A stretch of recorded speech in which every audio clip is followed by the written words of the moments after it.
Il n'a pas renoncé à la victoire. Que mijote Vladimir Poutine pour l'emporter face à l'Ukraine? Vous verrez que le président russe est plein de ressources. Son armée semble reprendre l'avantage sur le terrain et puis elle serait rejointe par des soldats nord-coréens. Quelle est la réaction de Volodymyr Zelensky aujourd'hui? Le président ukrainien a présenté ce matin pour la première fois et en public son plan de victoire qui se compose de 5 points et de 3 protocoles secrets.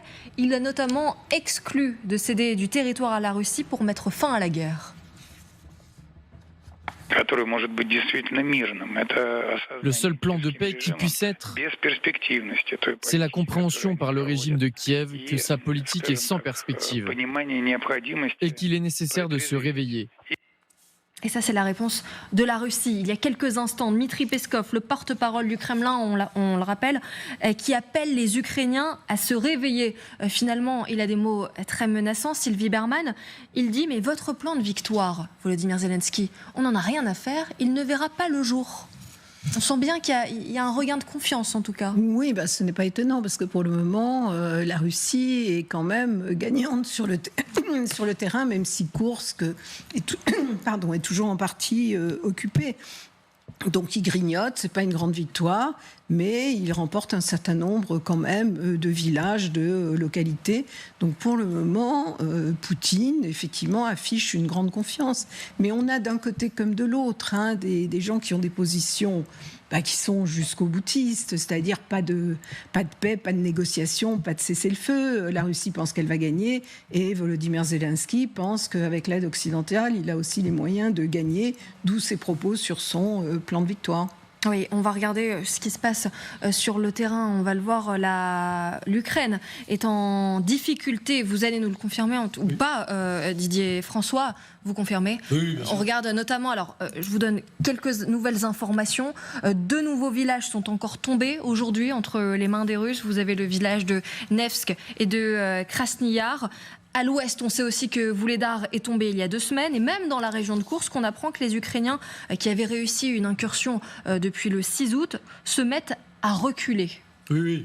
En fait, les Ukrainiens ont fait l'opération de Koursk pour un peu redonner de l'air et de l'espoir à leur armée qui était fatiguée par les bombardements massifs qui grignotaient pas seulement le terrain, mais qui usaient les hommes et qui tuaient les hommes de manière massive. Si on regarde les chiffres qui ne sont pas publiés vraiment, mais les pertes ukrainiennes sont aussi très importantes. Elles sont moins importantes que les pertes russes, mais elles sont considérables pour un petit pays de 40 millions d'habitants. Ils ont fait, et aujourd'hui, donner à des jeunes Ukrainiens comme seule perspective combattre pas à pas pour gagner 100 mètres ou préserver 100 mètres dans le Donbass, honnêtement, c'est pas une super perspective. Donc l'idée a été un peu de sauver un certain nombre de brigades en les envoyant refaire de la manœuvre du côté de Koursk et de relâcher doucement et donc les Russes en profitent et grignotent, avancent. C'est pas une percée folle, mais c'est le résultat de leur masse et de leurs obus qui, finalement, ont fait payer un prix en termes d'attrition, un prix trop élevé à ce stade aux Ukrainiens pour qu'ils acceptent de se faire complètement casser sur 200 ou 300 mètres dans le Donbass. Alors, après, pourquoi aussi il y a Koursk? Parce que on le voit bien, l'enjeu c'est la négociation à terme, d'accord. Tout le monde sait bien que ce que disent les Occidentaux, c'est il faut que les Ukrainiens puissent négocier en position de force. Pourquoi? Parce que sinon, si la Russie a l'impression qu'on ne l'arrête pas et qu'elle peut faire ce qu'elle veut, ça va poser un problème, non pas aux États-Unis, mais aux Européens en Europe. On le verra tout à l'heure avec ce que pense le chef des renseignements allemands, mais c'est la même chose chez les Français, c'est la même chose partout. L'analyse qui est faite dans les états-majors, c'est celle-là. Donc la question, elle est comment faire pour tenir l'année qui vient ? Et aussi comment inverser le rapport de force de façon à pouvoir négocier. Alors pour l'instant, ce qui a été fait, c'est de dire 2024, de toute façon, on savait que ça allait être très dur. C'est d'éviter de perdre le maximum. Donc là, pour l'instant, les Ukrainiens ont perdu une partie du quart sud-ouest du Donbass. Il y a une menace sur le nord, en face de Kupiansk, d'accord ? A priori, avec un peu de chance, ça devrait pouvoir tenir avec ce qu'on a donné. La deuxième phase, qui sera la phase 2025, sera une phase de consolidation, parce que là, pour le coup, Les défenses antiaériennes doivent être musclées, c'est ce qu'a demandé Zelensky et c'est ce qui est en train d'être fait. Les avions vont arriver. La France, par exemple, donnera une vingtaine de Mirage 2000 qui seront opérationnels au deuxième semestre, à la fin du premier semestre 2025, etc. On est en train de monter doucement en puissance, mais on l'avait dit, notre objectif et notre capacité, c'était 2025. Là, on va avoir, par exemple, dans les armées françaises, on est en train de changer notre matériel. On a le Griffon qui arrive, les Serval qui arrivent, qui sont des nouveaux blindés. Donc, on va donner aux Ukrainiens, et on est en train de former une brigade complète de l'armée ukrainienne. Si tous les pays européens se font à peu près la même chose, il y a de quoi tenir. Oui. Donc c'est ça qui est calculé. Pour l'instant, c'est éviter l'effondrement du front. Je ne dis pas que c'est glorieux comme objectif, et c'est difficile à vendre à une population qui, depuis 2 ans et demi, se prend des bombes sur la figure toute la journée. Donc il faut tenir et être patient, parce que les résultats arriveront sans doute ces prochains mois. Ouais, croisons les doigts.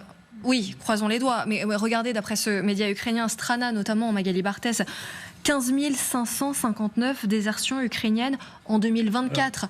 C'est notamment aussi... Alors, j'imagine que Dmitry Peskov n'a pas la main sur ces chiffres-là, mais en tout cas, il voit bien qu'il a l'ascendant en ce moment sur le terrain, et c'est pour ça qu'on l'entend notamment fanfaronner dans ses déclarations en disant « on ne cédera rien, on le sent bien, on est en position de force ». Oui, parce qu'il y a forcément, après 2 ans et demi de guerre, une grande fatigue. Et c'est vrai, des résultats qui manquent. Donc, il est certain que ça donne beaucoup moins envie de s'engager, de risquer sa vie. Les pertes sont très importantes. Et ces chiffres de désertion sont là pour évidemment le prouver. Et ça donne, tout ça participe évidemment à l'ascendant de l'armée russe sur le terrain. Il est certain que pour les Ukrainiens, en plus, pour la population civile, l'hiver va être extrêmement rigoureux, extrêmement rude, parce que les Russes ont frappé et continuent de le faire les installations énergétiques. Donc vous avez une population civile qui à l'arrière quand même souffre, des soldats qui sont sous le feu permanent. Alors c'est vrai que pour le moment il n'y a pas d'effondrement du front, mais un grignotage permanent, et les nouvelles qui remontent à chaque fois ne sont pas de bonnes nouvelles. D'où certainement aussi l'effort un peu de Volodymyr Zelensky aujourd'hui au Parlement ukrainien, d'essayer de dire nous ne céderons rien, nous allons y arriver, essayer de donner une perspective en disant 2025, en 2025 nous pouvons terminer avec cette guerre. Cette population ukrainienne, elle a besoin de perspectives de sortie aussi. On va l'entendre, Volodymyr Zelensky au Parlement ukrainien à la Rada ce matin. Vous le disiez, il n'est pas décidé à céder quoi que ce soit, il est même décidé à gagner. Voici ce qu'il demande aux alliés pour l'emporter contre la Russie.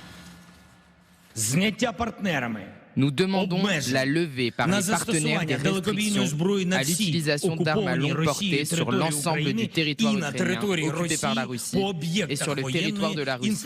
L'Ukraine propose de déployer sur son territoire un ensemble complet de mesures de dissuasion stratégique non nucléaire qui sera suffisant pour protéger l'Ukraine de toute menace militaire de la part de la Russie et qui réduira autant que possible la variabilité des actions de la Russie par rapport à ces perspectives. Et pour en parler, Marc Chassillan nous a rejoint. Bonjour, vous êtes ingénieur et expert en système d'armes. Merci d'être avec nous. On va revenir sur les termes de Volodymyr Zelensky. Alors, il demande notamment la levée des restrictions sur l'utilisation des armes longue portée. Ça, c'est plutôt clair. En revanche, il propose aussi de déployer sur son territoire un ensemble complet de mesures de dissuasion stratégique non nucléaires. Éclairez-nous, qu'est-ce que ça veut dire ? Bonjour à tous. Alors aujourd'hui, si vous voulez, on est dans la situation suivante. Nous avons livré à l'Ukraine parmi les meilleurs systèmes d'armes dont nous disposons nous-mêmes dans nos armées, des systèmes d'armes de grande qualité. Donc il n'y a pas de débat, j'allais dire, sur la qualité et les performances des choses que nous avons livrées à l'Ukraine et qui lui permettent de faire, comme a dit tout à l'heure Didier François, on va dire de tenir le choc et de tenir la ligne, voilà, mais pas faire beaucoup plus que ça. Pour aller plus loin que ça, il faudrait augmenter considérablement les quantités, parce qu'on bute toujours sur cette affaire de quantité, c'est jamais assez, voilà. Le compte n'y est pas, hein, enfin, pour dire les choses autrement. Donc les F-16 et les Mirage 2000-5 sont des avions de qualité incontestable, qui savent tenir la dragée haute à toute l'aviation russe. Il n'y a pas de souci avec leur performance. Le souci, c'est qu'ils vont être, je pense, une fois de plus, en nombre très insuffisant, comme ont été en nombre très insuffisant les chars Léopard, les missiles Attack-MS, les HIMARS, etc. Enfin, tout ce qu'on a pu livrer, malgré la qualité. L'autre souci sur lesquels je voudrais attirer votre attention, c'est qu'après 2 ans et demi de guerre, nous connaissons finalement la jauge budgétaire qui permet à l'Ukraine de tenir. C'est 50 milliards tous les semestres.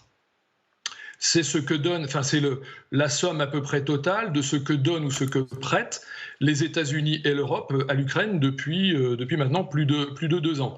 La question qui se pose pour 2025, c'est serons-nous capables de soutenir, nous, collectivement, cet effort vis-à-vis de l'Ukraine, sachant que par ailleurs, je ne vais pas vous rappeler la situation des finances publiques d'un certain nombre de pays. Donc, on a ce problème de quantité, on a ce problème de budget. Alors après, vous me dites, votre question porte sur quelles sont les mesures dissuasives conventionnelles que l'Ukraine pourrait mettre en place, alors non plus à ses frontières, mais à ce que sont devenues ses frontières, compte tenu de la conquête russe.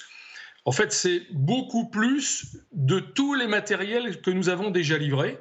Et là, nous nous heurtons à une réalité industrielle assez cruelle, c'est que nous ne sommes pas en guerre, donc notre industrie n'est pas passée en économie de guerre, alors malgré toutes les déclarations et les communications sur ce sujet.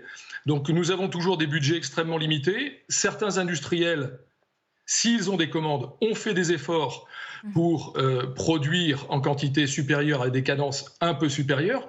Mais ça ne fait pas la maille, pardonnez-moi l'expression un peu triviale, on en est toujours très très loin.